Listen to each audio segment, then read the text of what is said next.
I'd like to introduce David Stein. He's the Senior Educational Partner Coordinator of the Duke-Durham Neighborhood Partnership. Where I love this, where he weaves the university and Durham Public Schools to come closer together. He's been at Duke since 2000. He has a degree in education from Antioch College and attended graduate school in city planning at the University of California at Berkeley. I believe you're revealing all my Welcome secrets. with me. I never told them any of this. This is great. This is just such a remarkable group of people. I just wanted to tell you who they are and what they do, and then have them talk about the book, and have Alexa talk a little bit about the structure of how we did it. So we choose some of the best and brightest students in Durham. They are remarkable. They are well-read. They are, let me see if I can swell their heads a little bit. At one point, someone calculated it was harder to get into the Young Scholars Program than it was to get into Harvard. That this is really remarkable for the students who got in, and we have just been so proud of them. So they have done a different project every year. We've done everything from going in plantations and studying construction technology. We've gone up, studied the Great Migration, taken train up to Harlem, and spent our time up there. We've gone down to Charleston. We've traveled all over in this quest to learn more about hidden history. And this was great because it was a little bit, we mixed hidden history and a tribute to John Hope Franklin. So Alexa Garbo is a teacher at DSA and our senior lead teacher for Durham. So if you look on the back of the book, many of you might have this. If not, you should all buy it, and you should buy more for your friends and family.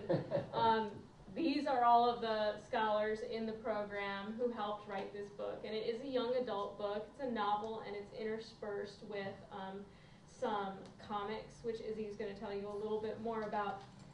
But we wanted to write something honoring John Hope Franklin, but we didn't want to write a biography. He had already written his own autobiography. So the scholars decided a young adult novel where we took a fictionalized 9th grader living in Durham in 2009 and gave him some problems that John Hope Franklin's story could help him solve, is kind of what we came up with as the solution. And the question is, how did we get 36th through 9th graders to write one cohesive story? And it was difficult, but we started from the beginning working out who our characters were, what their troubles were. We got a lot of help from outside professional authors. We figured out the storyline, and then we broke up each little section of the story into a little chapter mini section, and then each scholar got a different little mini section that they chose, that they felt connected to write about. And then after everybody wrote their little sections, and we realized, oh, there's a giant hole here, there's a giant hole here, we've got to weave it together. A few of the scholars worked even more over the summer to fill in all of the gaps. We went through some major revisions, and we're really proud of the final product. And I think everybody has, all of the scholars have words in here that they have written, and it was their idea in terms of what the whole plot line was. So it's a pretty incredible feat. Congrats. And now Izzy's going to tell you a little bit about her inspiration.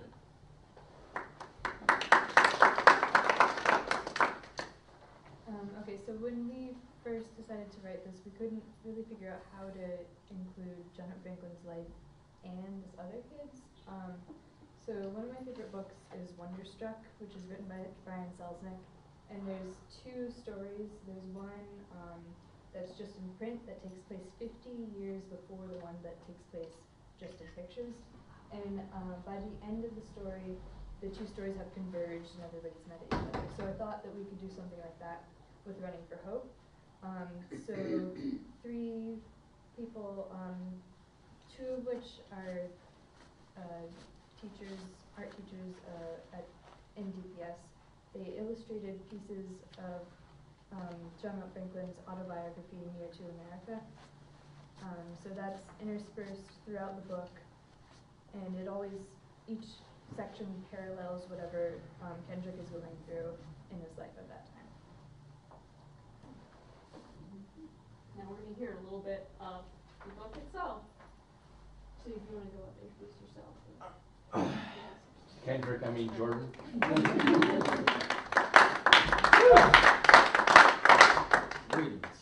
Greetings. Well, my name is Jordan Jarman, and I was one of the older scholars who graduated out of the program and stuff, helped with the book, and it's just great to see this book come together after all these years of, you know what I'm saying, doing all the work or whatever. So, so first I'll be reading the first chapter. We'll be find out a little bit about Kendrick, about what problems he's going through and all that kind of stuff. I forced my bare feet into some Jordans and pulled Into what? some Jordans. Jordans. Oh, okay. And pulled a black beanie over my cropped waves. Standing up straight, I examined myself in the mirror. I was barely 15, but I had grown 4 inches over the summer. Now I had to stoop to fit my 6-foot frame into the mirror above my dresser. But when I looked, I saw that my chin jutted out too far and my eyes peered from under a too strong brow. I flashed myself with a winning smile as I flexed a bicep and winked. Kendrick Parker, I said to myself, loudly enough to relish the new depth in my voice, but not wake my dad. You, sir, are looking especially fine this morning after only 2.5 hours of sleep.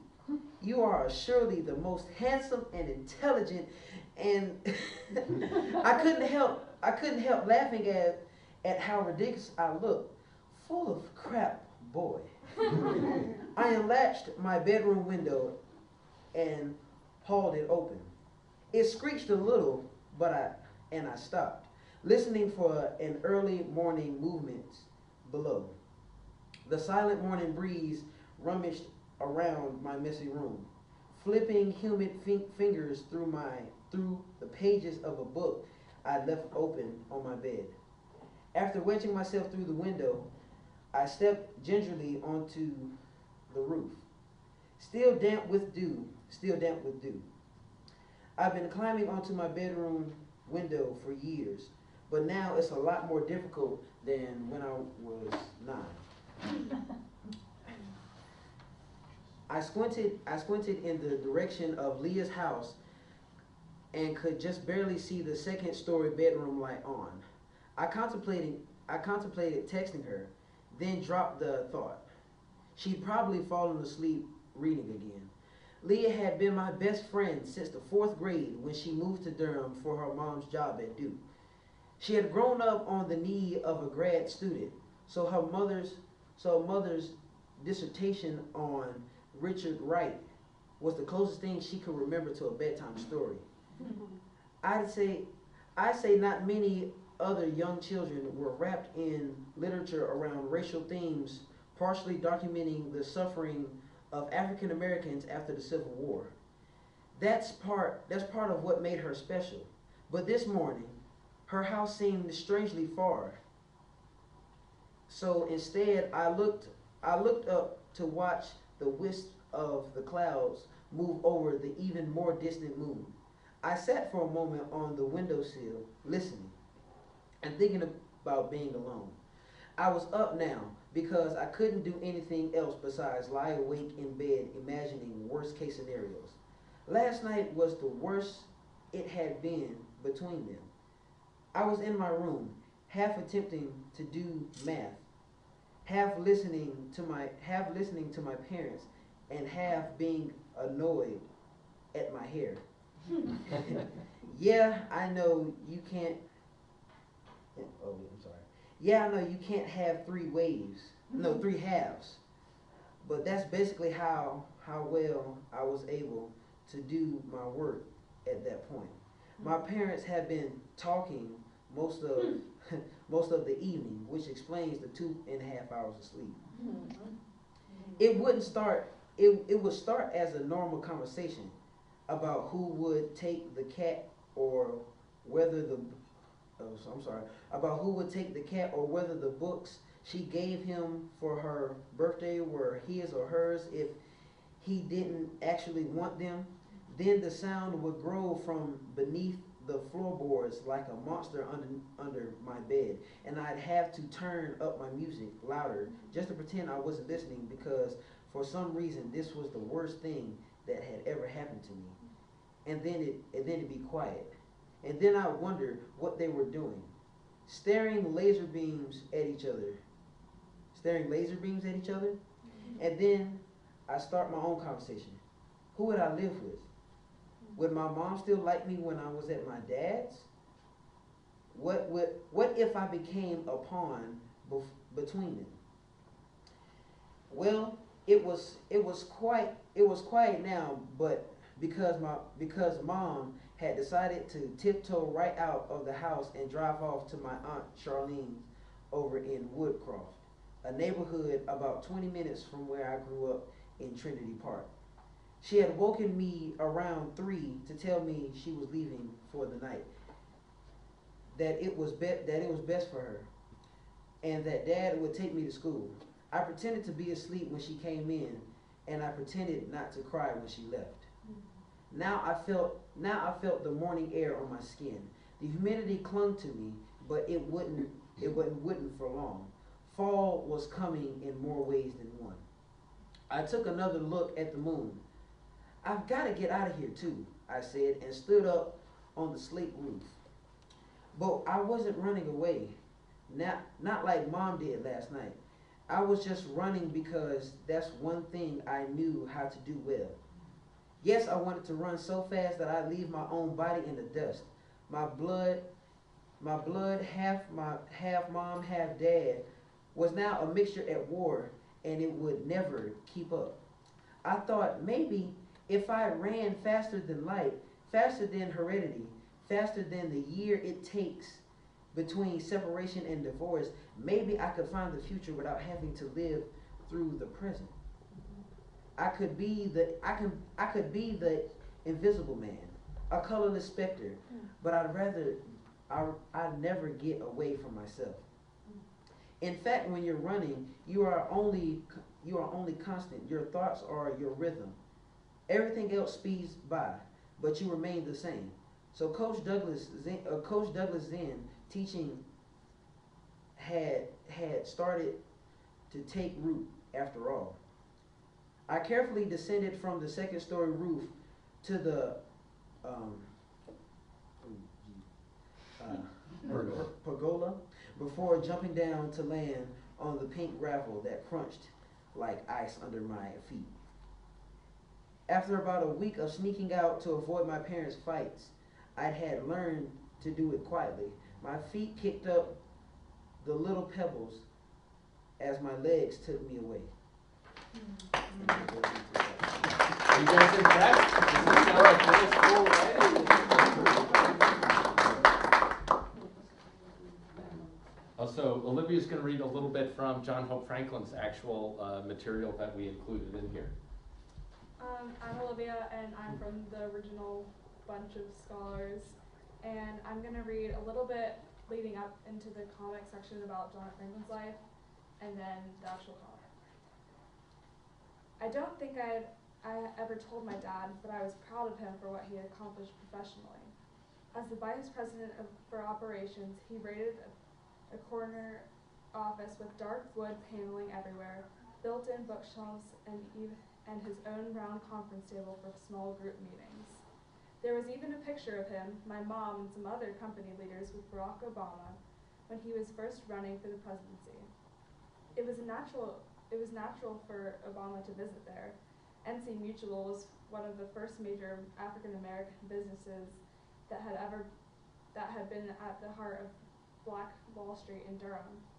I reached into my bag to pull out my folder for history so I could keep working on my paragraphs about the Wilmington Massacre and the curriculum for Douglas. But when I opened my folder, I saw the comic book again. I opened it up and began to read about the life of this great historian. The drawings were pretty accurate too. I recognized some of the scenes from what I'd tried to read of the autobiography of on my own, but this was much easier to understand. When I got to the part about John Hope and his mom on the train, I slowed down to examine every drawing. And here's the comic, and if you want to follow along in your book, if you have it, it's page 29. It was on one of those trips that I had my first experience with crude role racism. On our way to Chakota, we flagged down as usual the southbound Katy train. As it moved away, we sat down in the coach where we had boarded. When the conductor came through, he observed that we were sitting in a white coach and ordered us to the Negro coach. And here you can see the train and them in the coach. My mother as firmly as she could refuse to do so, observing that she would not take two small children from one coach to another in a moving train. She pointed out that it was not her fault that the train had stopped where she could not board the so-called Negro coach. The conductor then stopped the train, not to let us move to the segregated coach, but to teach us a lesson by ejecting us from the train altogether. And here they are, walking away from the train. We trudged back to Brentisville through the woods. Just 6 years ago, I was confused and scared.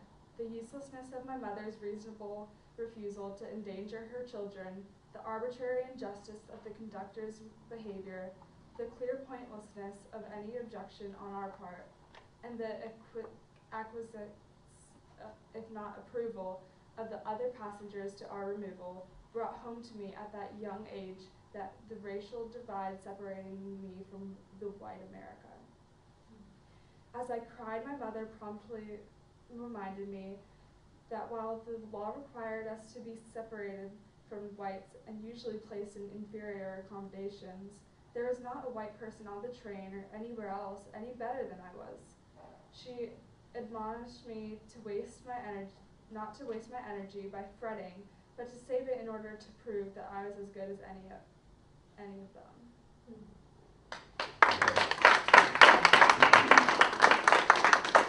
And that's what Kendrick does, following the advice. Okay. Hi, Ethan. Okay. I'm going to read a part in the book where Kendrick's playing Scrabble with his friend Leah, and then you can kind of see their relationship through this part. You know, Kendrick, I don't really want to play Scrabble right now. I guess the magical tell all your fears Scrabble game was losing its touch. I scraped up the tiles from the board and dropped them into the bag, realizing how very sad and empty the sound of Scrabble tiles mixing together was. I put the worn box back on the shelf and stared at the books next to it. There was the usual Lorraine Hansberry plays, a couple Richard Wrights, and then I noticed a smiling face peering at me from a shiny dust jacket. This was getting too creepy. John Hope Franklin was everywhere. I pulled down Mirror to America and flipped through it. Hey, it's the hero of my comic book, I said to myself. Leah looked at me confused. The Green Lantern? I don't really see the resemblance. No, but Dr. Franklin is a hero in a way, I exclaimed. Do you know who Jackie Robinson was? First African-American baseball player in the major leagues, drafted to the Dodgers in 1947, Leah rattled off. So yes, well, John Hope was the Jackie Robinson of higher education, I said. And both hit pay dirt in Brooklyn. It was front page news in the New York Times for each of them when it happened. I don't get it, said Leah. What exactly did Dr. Franklin do? He was the first African-American to get a teaching position in a white university. He received his doctorate in history from Harvard, but the color line was as strong in universities as it was in baseball. Dr. Franklin is also one of the nicest people alive. I can't believe you haven't heard of him before. I swiftly rummaged through my book bag to pull up the slim graphic autobiography. I flipped through the pages until I found one of my favorite sections and held it out, so both Leah and I could see. I think we'll get a kick out of the story about making dinner for his wife, Aurelia. And here is some comics. He's making the dinner for his wife. And then it says, what a sweet man. Now, Ken, that's how you impress a girl, said Leah. I laughed, still ashamed of myself. The food probably wasn't great, but the gesture was wonderful. I have a feeling they made a great pair.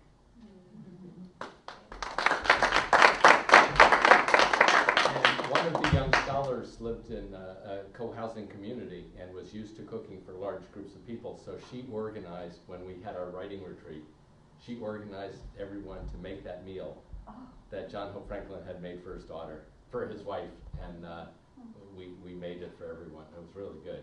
The same ingredients? The same ingredients, the same, yeah, it was exactly. So we just took the recipe because John Hope Franklin had laid out exactly what he had made. Yeah. The second reading, was that from Franklin's autobiography? Yeah. Called, Mirror to America. Mirror? Mirror. Oh, Mirror, that's Yes, right. it was just sort of holding it up and saying how America is portraying. That he wrote in like 2000. Just recent, yeah, Yeah, recent. yeah, I met him at the Library of Congress, but he was writing that. Oh, wow, that's amazing. We want to hear more. Go ahead. Okay, hi. I'm Sabria Justice. Excuse me. And I'll be reading from chapter 17. And this is the part of the book where Kendrick goes to his friend Kelsey's house and meets his grandmother. Kelsey lived in a big house, one of the biggest in our neighborhood, which is saying a lot because it's a pretty nice place.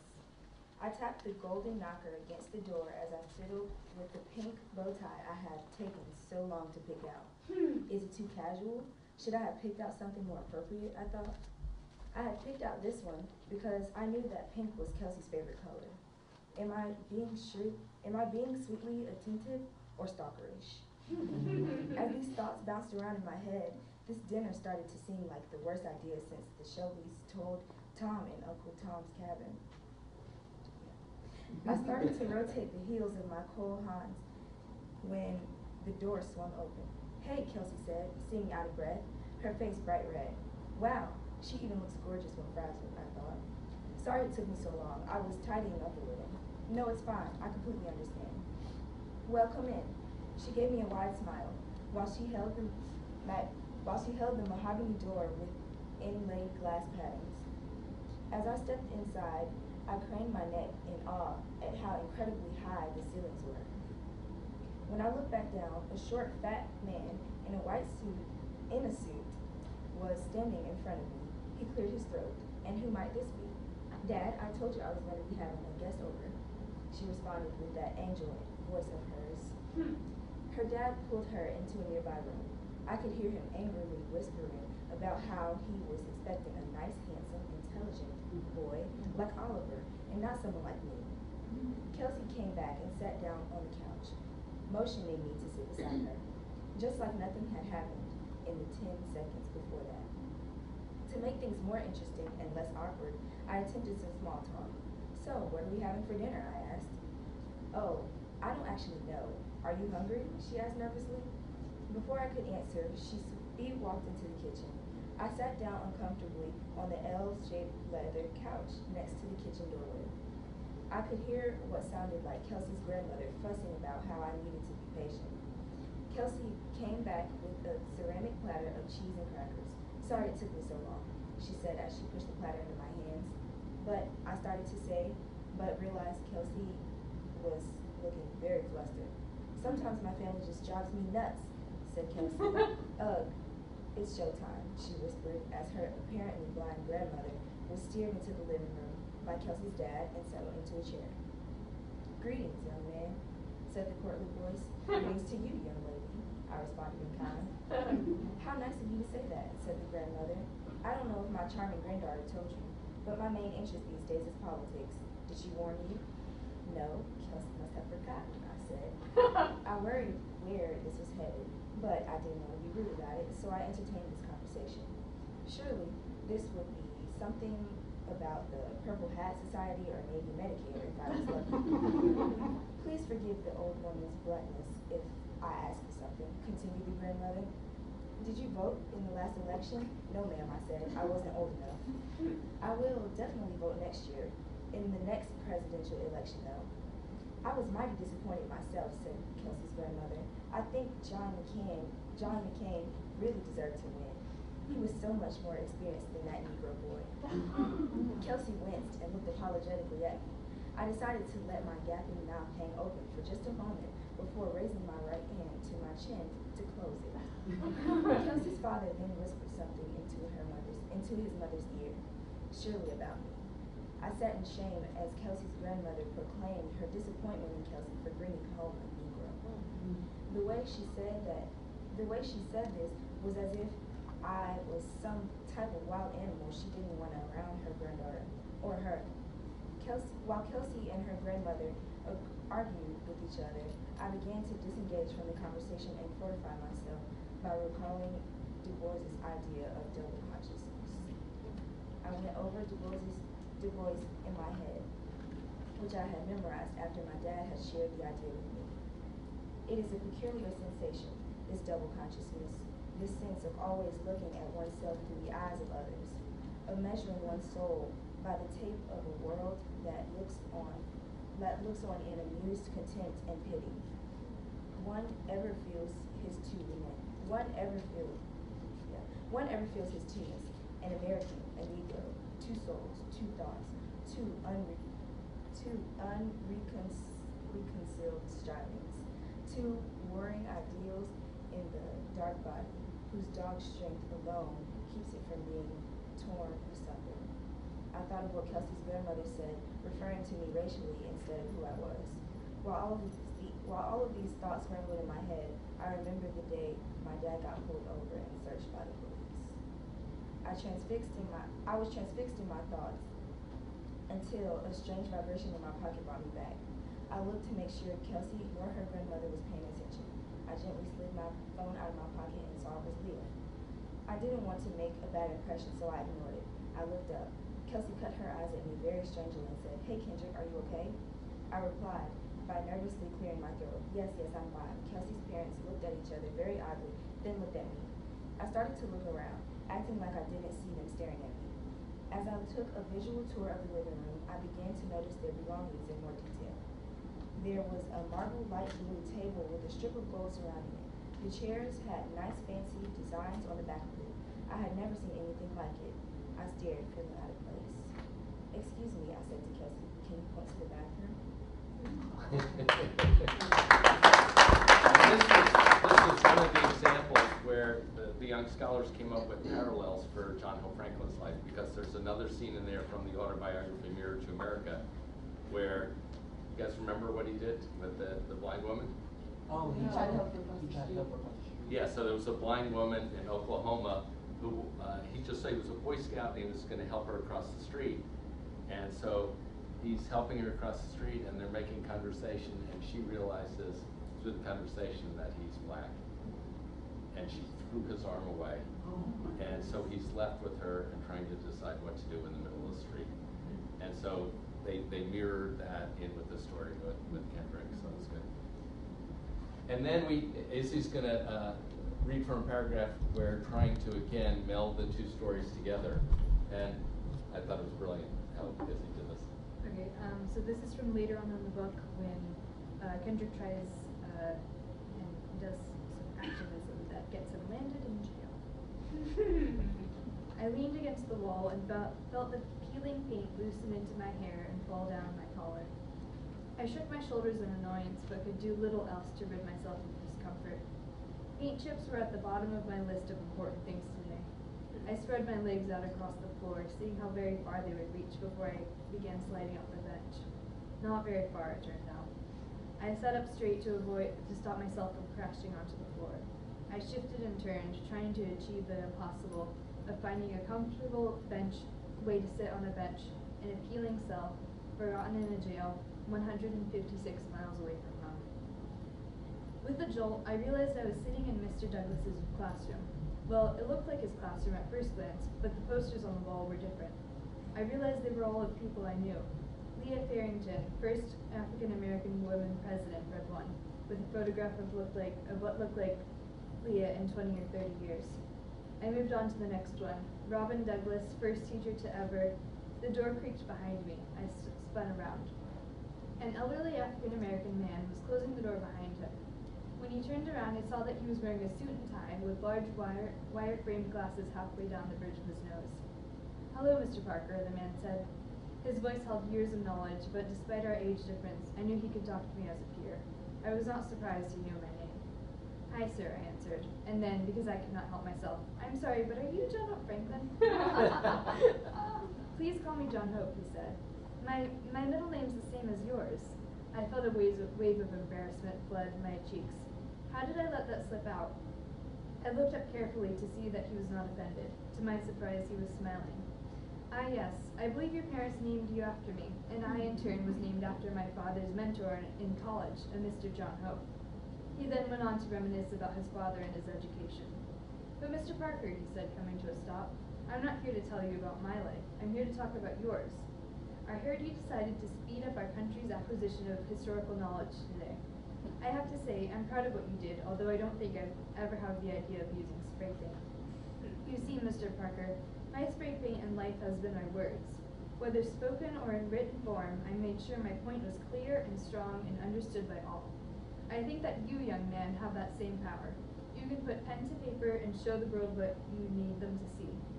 "But sir, I've already been suspended once, and right now I'm sitting in a jail cell," I protested. "How can I make people take me seriously now?" "Kendrick, do you know how many change agents who didn't spend time in jail? You have shown yourself to be a very resourceful person who lives outside the box. I think you can make people take you seriously quite easily. You just need to be yourself and show people who you are and that you are serious about what you do in life," said John Hope, walking past the desks to stand in front of the poster with Leah's name on it. "I'm sure you've noticed these posters are for people in your life. Written on them is information about what has not yet happened to them. But it will happen if you show the world who you are and if you help the people you are close to become who they wish to be."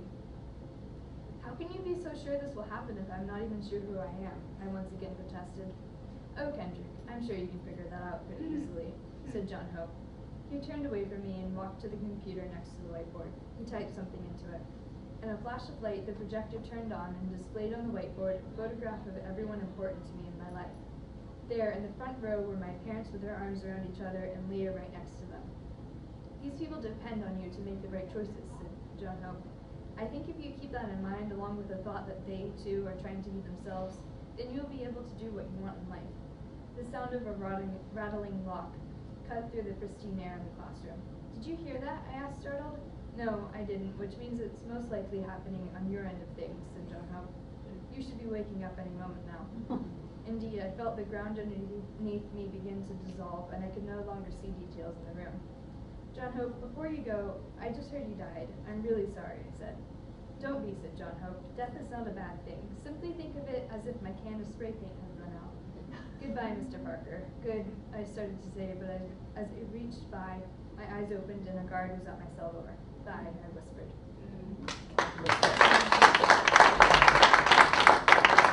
Well, I was wondering if Eden could come up and then be joined by everyone to talk about the process of writing a book with 30 people and some of the steps that we went through. So if you start us off, and then we'll have these guys jump up and ask too. Okay, so when we first got our ideas kind of together, we had to figure out the plot. So we just threw a bunch of stuff and just started brainstorming about how it could go and how the different events could connect to each other. And finally, we just kind of had different random events. And so we went on a retreat to Stonehouse, and we had all these different colored pieces of paper with the different events. And so they were split into groups, and then we had to put them in the order that made sense to us. And then afterwards, there were like 5 groups, and there was kind of like a walk around, and we had to choose the one that we thought was the best. And all of us mostly agreed on one plot that we really liked. And so after that, we could start fleshing out the plot and then discovering the characters a little bit more. I remember we made these cutouts of characters, like with wood, and also with paper, and we colored them depending on what we thought they would wear, and we wrote like character traits on them. So that's part of our writing process. Great. So if you guys want to stand up, and we'll talk a little more about the process and then answer any questions you guys have. So we did that, and they carried these characters around, and they would have. So I would pull mine up over here, over to Jordan with his character, and we'd have a little conversation, back and forth, character to character. And then what else did we do with the voice recorders? Remember that? Oh yeah, after we got out all of our ideas on what the some of the main events would be in the book, we kind of acted like we were characters ourselves, and we voice recorded some of the conversations that two characters would have while interacting with each other in the book. And we actually used some of the dialogue from our conversations in the book. And we had some help from some parents I see out there who helped transcribe from the audio tapes. Other steps we did, the book, yeah. We also followed some of the journey of what John F. Franklin activities that he did. Like, we did some experimenting with fly fishing, which is something that he did as a hobby, and we went to a place that made The greenhouse, the yeah, orchids? the orchids, yeah, and we planted orchids. And It's coming all back. Yeah. Didn't we go to the park or something? Yeah. So we did a lot of we did a lot of like what she said, little journeys just to get the feel and the tone of what basically they had to do. So like when we went to New York, we saw like the different migration that went on from going from down south to up north and all that. Went to that was not all the. This was from a previous year, but yeah, we built on that experience. Built on that, and then one situation I didn't stay the whole time due to health issues. I don't know what was going on, but yeah, it was. You remember that? I Okay, do yeah. remember that because I was sick. I wanted to stay. Anything else from the immersion week or during the year? Well, Goat Farm? Since any we of that? knew that Kendrick lived in Durham, we walked all around Durham to like the places he would visit. And we sort of loosely based his school off of DSA, so we walked around the campus there too. Through Trinity Park where his house is. And so we knew there's an African-American professor at Duke who has a son that age, and so we actually went to that house and to his room and just to get a feeling of what it might have been like, you know, for that. And with a part of the book, Kendrick got suspended, and we were trying to figure out why he got suspended. You know, you can't just get suspended randomly from school. So we were taking ideas from what we'd heard about our friends. I'm not gonna say it, about our friends getting suspended from school or people that we knew getting suspended from school. And there were some things that weren't that shouldn't have been in the book. They didn't make it in the book, but they got voted on. But we kind of ruled them out. We were overruled. Those ideas. But So you're saying adults did step in? yes, they stepped in and helped us out because things was kind of inappropriate. But it was fun. I mean, those were fun activities that we did or conversations that we had with each other about making the book. I have two questions. Yeah. So I wanted to hear about the food, the list, the meal, because it's written, isn't it, in the graphic part? Doesn't it describe? Yeah. But I was just wondering if one of you would read that, and something that I know I was excited to kind of encourage, and I think it manifested is the name of his school, or Oh, his school is Polly Murray. Of course you would throw that in. I just felt, well, because the reason I felt compelled to throw it in, there's a lot of maleness to this project. You know, Richard Wright gets mentioned, Du Bois gets mentioned, so I felt like it was important to raise Polly Murray's name up. So that's the name of his school, right? Yes. And we actually got the passage, the graphic novel right here that reads the ingredients. I'll just read a little bit of it.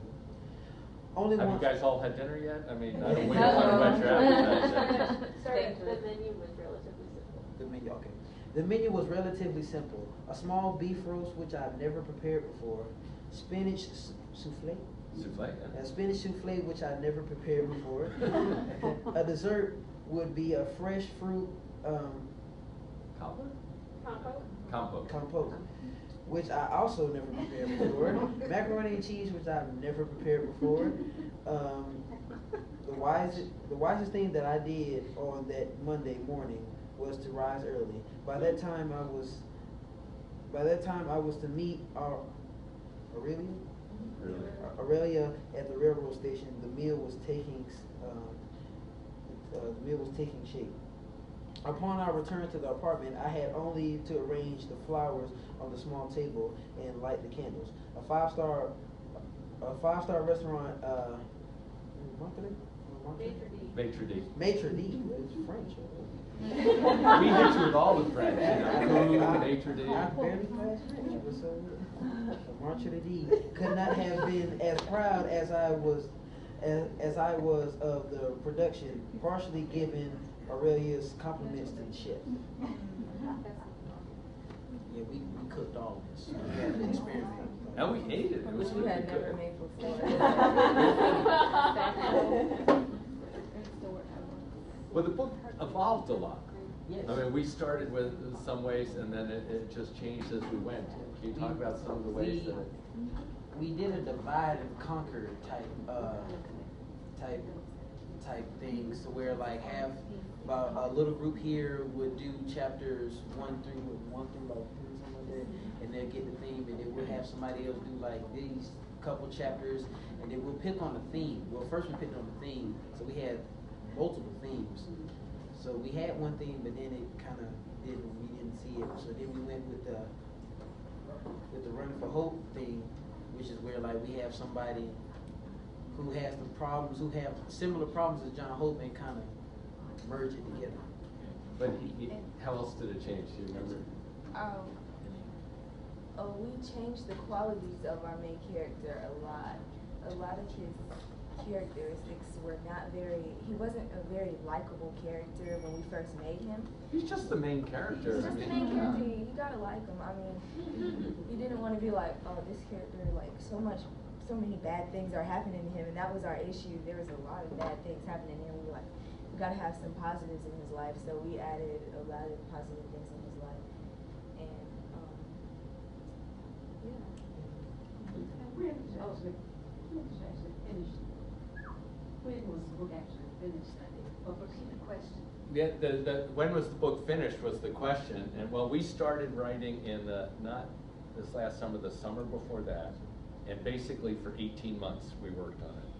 It was supposed to be a year project, but you know, it was taking longer to edit, and we changed race, we changed the schools, we changed a whole bunch of things. So it sort of went on. So we were actually doing 2 projects simultaneously for about 4 months. So how did it go with the Title. Oh yeah, title. Well, it was originally running into Hope. Do you remember why it was called that? I thought it was from like We had a scene that we had cut where him running. Oh, yes. Oh, and yes. he ran into he like literally ran He literally to ran John into- Hope in the store, which is a story that a lot of Durhamites have.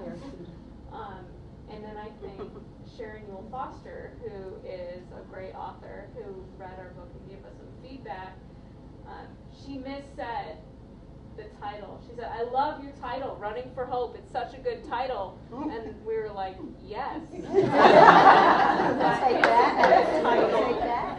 Thank you, man. And actually, like, a lot of our writings came from days where we were just sitting around, and she gave us a piece of paper. Miss Gargoyle gave us a piece You of can paper. call me Alexa here. Alexa gave us a piece of paper and a marker and said, write. We were like, write what?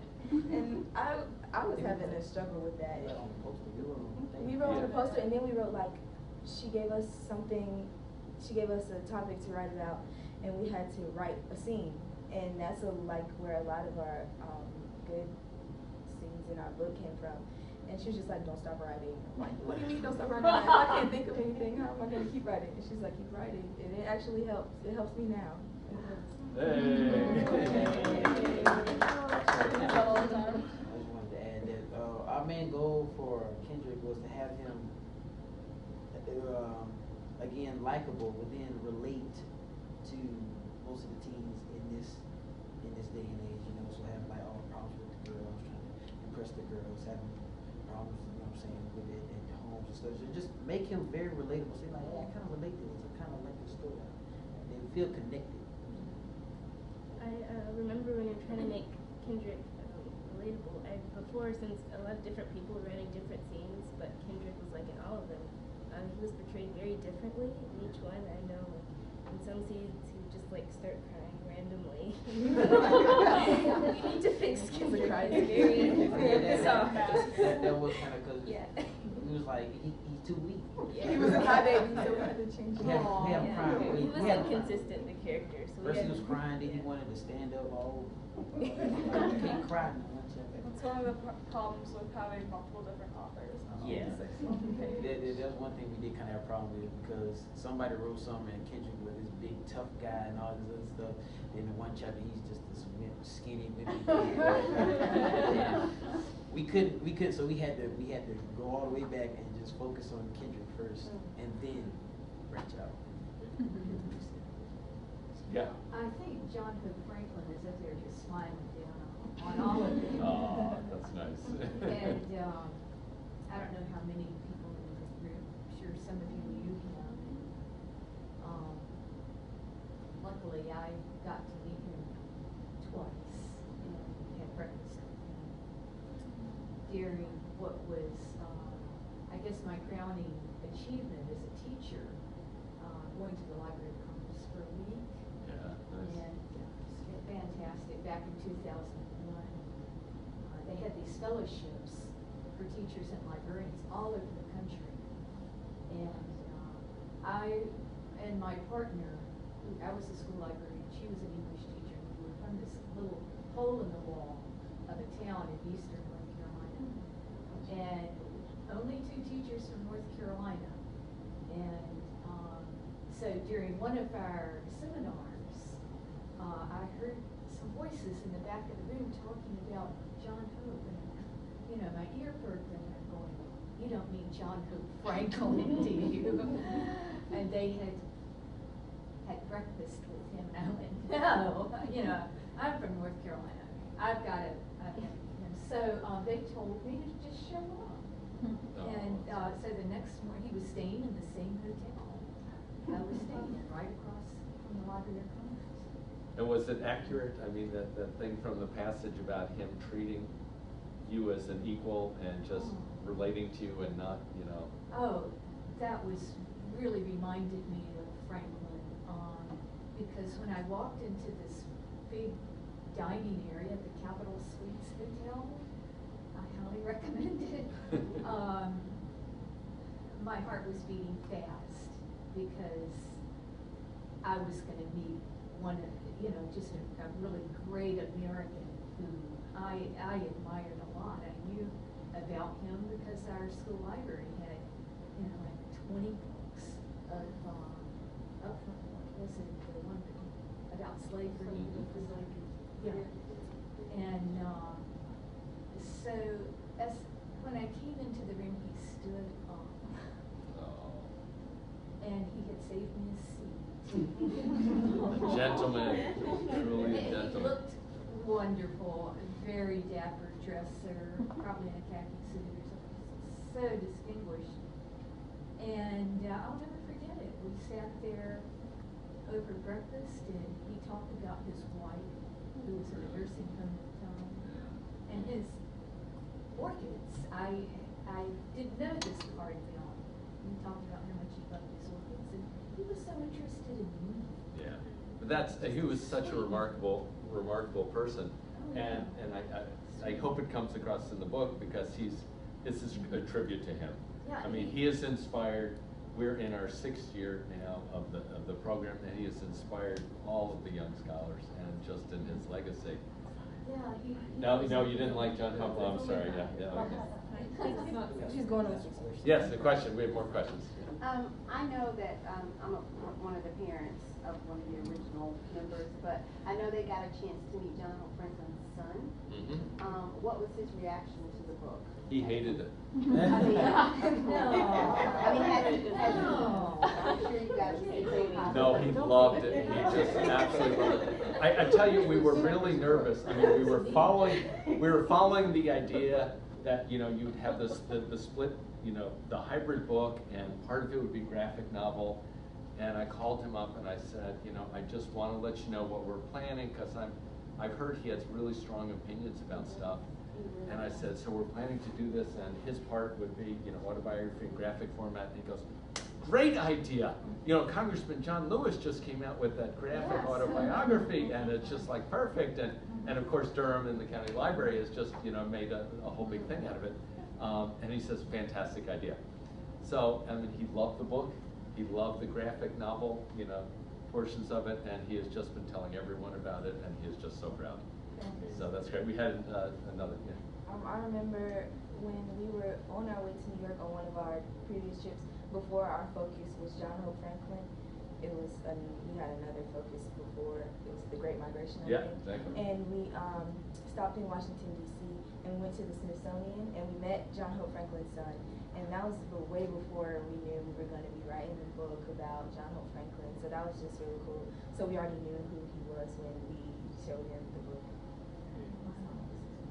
And gave him the T-shirt, and he was just like, I need two. Yeah. I just remember going into so Duke Chapel for the Martin Luther King commemoration. There was a so because this is the centennial of John Hope Franklin's birth, there was a way of honoring John Hope Franklin as a part of the King celebration, and the scholars got to walk in and I think kind of dance in, some of you, and you all had the books and you were able to hand them out. And I could see, and then Eden, I think you got up and said a few words about the program, and I could see John Whit Franklin, John Hope Franklin's son, and sitting next to his wife. Front row. Front row. He was right there. Front row. And he looked over at me and he was like, and he was crying. I don't know if y'all saw that, but he was actually weeping. He was desperate to get his copy. I remember it was like a 911, I need a copy. We had to do this whole thing to make sure. We got it. He couldn't wait for the opening and the reading. No. It's just like, I need my copy. Now. It's like, now. He is still very excited. And I know people like Kirsten Mullen, who's very significant to the Smithsonian and a local scholar. She's ordered countless copies off of Amazon and has been sending them all over the country. So people are big fans of this book. Yeah, we're really getting it. We had a question in the back. Did you have something? Okay. Oh, okay. So, you all have written this great book. Will you be profiting from it? Well, yes, they are all wealthy now. All of the money goes back to support the program to continue doing the kind of things that they're doing. And I should say that this year what they've been working on is a documentary. And someone want to say what the documentary is? It's about civil rights during the Civil War and 3 racial groups we did: Lumbee, Cherokee, African American, and women. So yes.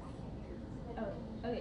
It's about civil rights during the Civil War and 4 racial groups during that time: women, African American people, Lumbee, and Cherokee. All were battling for civil rights in the middle of the Civil War and made some significant gains because they had great leadership, they had stick-to-it. I mean, it was just an amazing thing.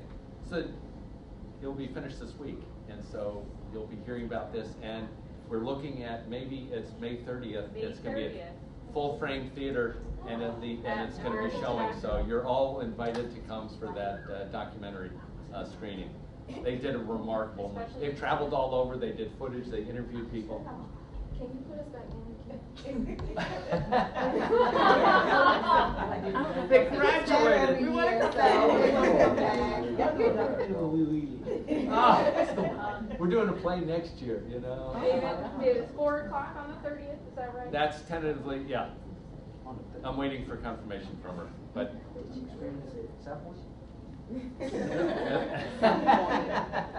It's part of the American Tobacco Complex. It's right there. It's even better than South Point. Much better. Much better. So when is May? You can fight. I want to see a fight here. Come on, come on. I have a question. Yeah. She was saying stand up first. I hear. Oh. By age or grade do they age our program? By IQ. Their IQ grows so much that their IQ is so high that we had to just step aside. No, at the end of 8th grade, it's supposed to be 6th, 7th, and 8th grade, and 3 or 4 of these guys cornered me when John Franklin was around too, and said, "We don't want to leave. What you need is for us to be junior coaches." So they convinced us that, you know, to be in 9th grade, they could be junior coaches, so they stayed an extra year. And now we need to be full paid. Oh, That's what I'm talking about. see what I have to do? That's a true Durham, that's a full city right there.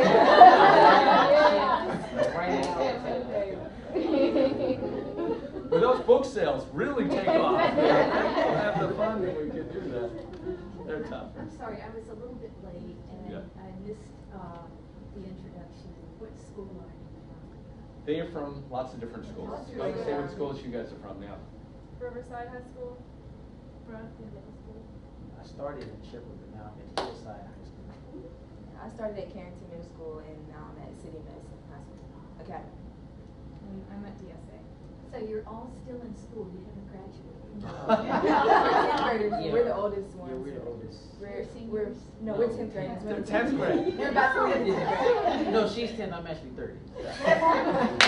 We started in the 6th grade. Well, when we were leaving 5th grade. She going started to 6, I started 7. I'm sorry. I gotta tell you, this guy was like this big when he started, and just watching him grow was really scary. So nobody's over 10th grade? No, I am flabbergasted. we're pretty impressed too. Yeah. Yeah. Oh, now you get your question. Everybody's talking now. Many of you may know, but John Hope Franklin was also a member of the greatest fraternity, which was Alpha Phi Alpha. You don't happen to be a And member of I that have to too? be. Oh, I got it. Okay. And I've had 3 sessions that we just sat down and talked with John Hope Franklin. You know, we come to fraternity meetings and just sit around. And What'd just you guys talk about? Oh, mostly about fraternity. But then he would share some of his experiences, you know, some of the places he had been. So just bring that.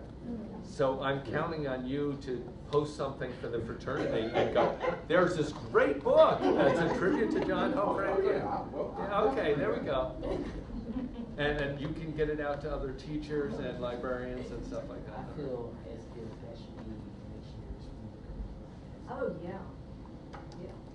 We have someone who's nominated it for Battle of the Books competition to be one of the books across the state that goes. The North Carolina children's book. I can't remember what ages. Right. Maybe it's, but I mean, it's gotta garner some awards. Well, it got an amazing write-up in the School Library Journal by a nationally known author, and so that has helped. That's really good. And these guys sent letters to, who did you send letters to? And a copy and the book? Yes, President Obama, who responded. Didn't invite us to the Rose Garden. Bill Clinton, Oprah. Yeah. You guys need to go on her show. Some of them have been on TV already. They've been on radio. Frank Stacia, they've been on State of Things. They are just like, they're great. Rock stars. We need to send multiple letters to Oprah. No, Yeah, just from like everywhere. Oh, yeah. Probably Yeah, like all the Durham. That's a great idea. The book project that has Just this a- Oprah. Just a quick comment I'd like to make, as far as academia is concerned, how this book is relevant to, how history is relevant to their day-to-day life right now. I know that Bria went and took a test today, and her prompt at Durham Technical Community College, an entrance exam, and she said, "You'll never guess what, all that history paid off." My prompt was, how is history relevant to today? Oh, I was like, So- do you think it gave us a prompt? He was like, John said, I don't think history is good. I don't think it's fun. We should take it out of school. And then the question was like, write about, do you think is history still relevant to today? I would have aced that. I did. I wrote in 5 paragraphs. What'd you say? Yes. What'd you say? I said, yes, it is. Because you just put me on the spot like that. I said, yes, So she did history- very well on her score. Yes, history is relevant to our day-to-day lives because without it, we wouldn't be in the places that we are now. we wouldn't be doing some of the day-to-day things. I wouldn't be seeing some of you guys that I'm seeing right now, or sitting in the same building with you guys if it weren't for history and the accomplishments that were made. You're referring to us white folks? Yes. Oh, okay, just. Everybody. There's only 2 races. I'm actually happy to be. But also in the writing of the book, it had them wrestle with a whole bunch of issues. Like when we had one of the drafts, Sharon read it and just looked at it and said, why is it that Leah is white and his girlfriend is white, and why is it that the bad boy is black? And just got them really thinking about stereotypes and how that made it into the book, and is that right? Should that be changed? And there was a lot of really cool discussion about race issues all the way through. So I think we all grew from that. I believe if everybody reads the book, we can change. So yeah.